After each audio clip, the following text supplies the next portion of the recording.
The power of the dark side.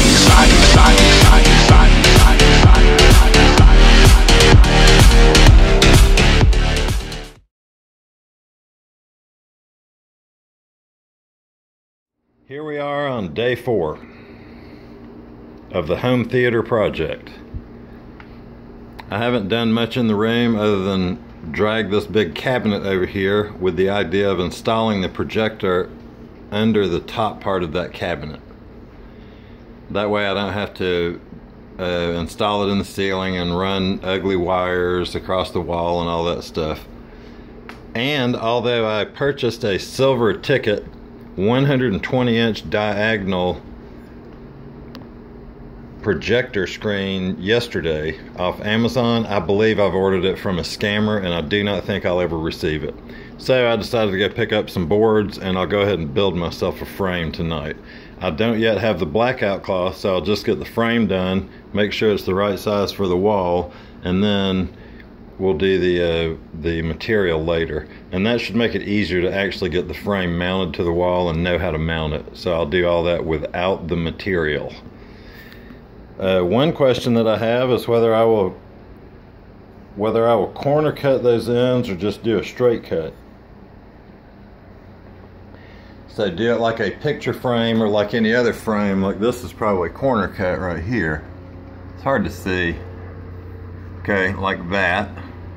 Or just a flat cut like you see everybody online doing. If you do an angle cut and don't get it right, that won't work. Of course, if you do a flat cut and don't get it right, that won't work either, but I think I'll just stick with a flat cut and make life easier. Actually, I think that'll take probably less than an hour to get that done. So I believe that's about it. I will give a report on the actual silver ticket screen that I ordered and the Amazon seller, who I will name. If it shows up, I'll give them a good report, and if I don't get it and it's a scam, I'll name them so nobody else deals with them. Alright, so we'll be back shortly.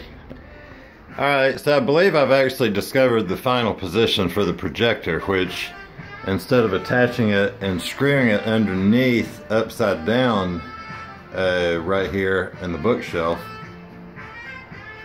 I just turned it upside down, and then I'll use these styrofoam, it's just plumbing pipe wrap, and you can cut that so easily with, don't want to step on it, but so you can use a razor blade such as this and you can cut this stuff very easily. So I mean, just one-handed there, should be able to just cut right through it almost. Alright, hold on, let's get it started.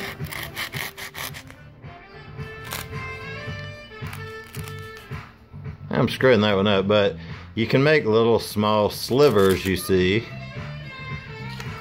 and then use that to get the thing kind of balanced up, to get it finely tuned, and then just use these for legs. So I think that's what I'm going to do, because in that position I can hide the wires behind the cabinet. It's got plenty of air up there, and there's your picture. So I think that's going to work good, and then I can lens shift up or down a little bit as necessary. Although I may have it in the completely down position, which means upside down is totally up. And if I'm going to lens shift that, I would lens shift it up a squeak. So I may have to set that lens shift in the middle. That's where you probably want it. That way you can adjust it in either direction. Alright, so now that I've got this set up the way I want it, I will now go about doing the frame. Alright, and I believe that I am going to corner cut the frame, just like building a picture frame.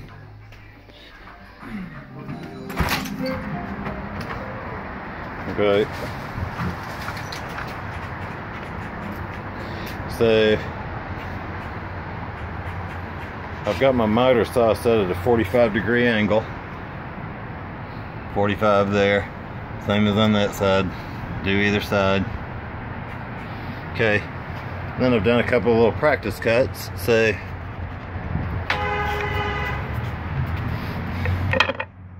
basically you just make that cut right there, and then you can flip them. So then there's your angle cut. What's nice about that is the little brackets will fit on that angle cut a lot better than they fit when you do a flat cut, because then you get more bracket on one side than you do on the other. I don't have a bracket with me, but you'll see shortly. So I'm going to go ahead and angle cut it, and see, when you angle cut it this way, then you may not have to use a bracket on the front.